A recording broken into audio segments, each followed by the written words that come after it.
YouTube அல்காரதத்தால நம்ம சேனல்ல வந்து என்னென்னலாம் ப்ராப்ளம் வருது, அதுக்கப்புறம் பார்த்தீங்கன்னா அது என்னென்னலாம் கரெக்டாக பண்ணுது அப்படிங்கிறத வந்து நம்ம பார்க்கலாம். யூடியூப் அல்காரிதம் என்ன அப்படிங்கிறதையும் பார்த்துடலாம். ஆமா, அல்காரிதம்னா என்னது? இப்போ வந்து யூடியூப் அல்காரிதம் அப்படிங்கிறது வந்து நிறைய பேருக்கு தெரியாது. தெரியாதவங்களுக்கு வந்து பார்த்தீங்கன்னா யூடியூப்ல நம்ம ஒரு வீடியோ அப்லோட் பண்ண போறோம் அப்படின்னா அந்த வீடியோ வந்து நம்ம மேனுவலாக எல்லாமே செட் பண்ணி அப்லோட் பண்ணுவோம். நம்ம அந்த வீடியோ அப்லோட் பண்ணதுக்கு அப்புறமா யூடியூப்பா அந்த வீடியோ ஆட்டோமேட்டிக்காக என்னெல்லாம் பண்ணுது அப்படிங்கிறது தான் அல்காரிதம் அப்படின்னு சொல்லுவாங்க. ஓகே, இந்த அல்காரிதம் வந்து ரெண்டு விதமாக செயல்படுது. அதில் வந்து ஒன்று பார்த்தீங்கன்னா ஒன்று வந்து கொஞ்சம் பாசிட்டிவாக இருக்கும், இன்னொன்று வந்து பார்த்தீங்கன்னா கொஞ்சம் நெகட்டிவாகவே இருக்கும். அல்காரிதமே நெகட்டிவ் தான். ஆனால் வந்து பார்த்தீங்கன்னா ரெண்டுமே இந்த சேனலுக்கு அந்த வீடியோவுக்கும் முக்கியமானது தான். ஓகே, ஃபஸ்ட்டு உள்ளதை பார்த்துலாம். ஃபஸ்ட்டு வந்து அந்த அல்காரிதம் எப்படி செயல்படுது அப்படின்னு பார்த்தீங்கன்னா கிளிக் டு ரேட் அப்படின்னு சொல்லுவாங்க. நீங்கள் ஒரு வீடியோ அப்லோட் பண்ணுறீங்க அப்படின்னா எல்லாமே செட் பண்ணி தான் அப்லோட் பண்ணுவோம், தம்ப்நெயில் டைட்டில் எல்லாமே. அது வந்து ஃபஸ்ட்டு எதை பார்க்கும் அப்படின்னா நீங்கள் வீடியோ அப்லோட் பண்ணதுக்கு அப்புறமா அதை வந்து உங்கள் தம்ப்நெயிலையும் அதுக்கப்புறம் பார்த்தீங்கன்னா உங்களோட டைட்டிலையும் பார்க்கும். ஒருவேளை ஒளிஞ்சு கிடந்து பார்க்குமோ? அது பார்க்கும் தான் சொன்னால் அது எப்படி பார்க்கும் அப்படின்னா அது வந்து உங்களுடைய சப்ஸ்கிரைபருக்கு ஃபஸ்ட்டு வந்து ரெக்கமெண்ட் பண்ணும்.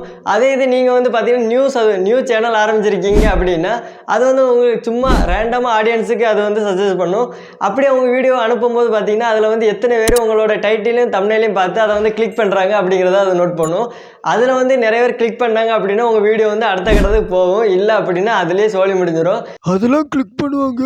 அடுத்தது சொல்லு. நீங்கள் ஒரு வீடியோ அப்லோட் பண்ணிட்டீங்க அப்படின்னாலே அதில் வந்து நீங்கள் அப்லோட் பண்ணி கொஞ்சம் நேரத்திலேயே அந்த வீடியோ வந்து ஃபுல்லாகவே அதை அனலைசஸ் பண்ணிடும். அந்த வீடியோவில் உள்ள என்னெல்லாம் இருக்குது, எப்படி பேசியிருக்காங்க, அது எந்த மாதிரி கண்டென்ட் அப்படிங்கிறத வந்து அதை அனலைசஸ் பண்ணிடும்.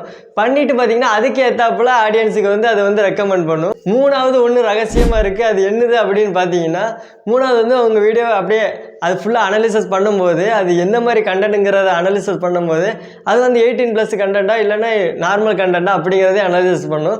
அதை வந்து நீங்கள் கரெக்டாக கொடுக்கல அப்படின்னாலும் அது வந்து அதுக்கான இதை பண்ண ஆரம்பிச்சிடும். நான்லாம் கரெக்டாக கொடுக்கவே இல்லையா? அதுக்கப்புறம் வந்து பார்த்தீங்கன்னா அது வந்து உள்ள காப்பிரைட்டு ஏதாவது இருக்கா அப்படிங்கிறத பார்க்கும். காப்பிரைட் சம்மந்தமாக மியூசிக்கு இல்லைன்னா வீடியோ ஏதோட்டு ஆட் பண்ணியிருக்காங்களா அப்படிங்கிறத வந்து அது பார்க்கும்.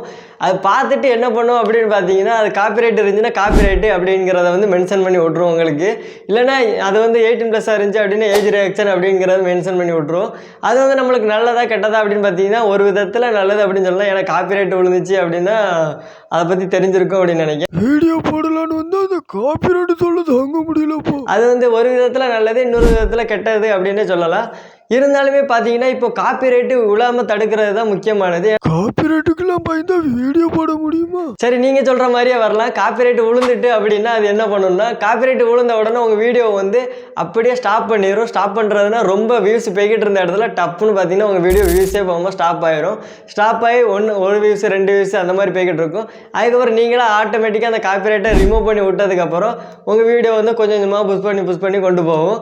இல்லைன்னா பார்த்தீங்கன்னா உங்கள் வீடியோ அதிலே ஸ்டாப் ஆயிரும். இப்படி தான் பார்த்தீங்கன்னா யூடியூபோட அல்காரிதம் வந்து செயல்பட்டுக்கிட்டு இருக்கு. ஓகே, உங்களுக்கு இதேமாதிரி காப்பிரைட் ஏதோட்டு ஏற்பட்டு அதுக்கு உங்கள் வீடியோ வந்து வியூஸே போகாமல் நின்றுடுச்சு, அதை எப்படி ரிமூவ் பண்ணுன்னு தெரில அப்படின்னு சொன்னீங்க அப்படின்னா நம்ம சேனலில் வந்து நம்ம வந்து யூடியூப் சம்மந்தமான தம்ப்நெயில் எடிட்டு, அதுக்கப்புறம் வந்து பார்த்தீங்கன்னா வீடியோ எடிட்டு, அதுக்கப்புறம் யூடியூப் சம்மந்தமான ஃபுல்லாக எல்லா கண்டென்ட்டையும் போட்டுக்கிட்டு இருக்கோம். தம்பி, ஃபஸ்ட்டு காப்பிரைட்டை ரிமூவ் பண்ணுறது அப்படின்னு சொல்லுங்க. அதை எப்படி ரிமூவ் பண்ணலாம் அப்படிங்கிறத வந்து நம்ம அடுத்த வீடியோவில் பார்க்கலாம். ஓகே, டாடா.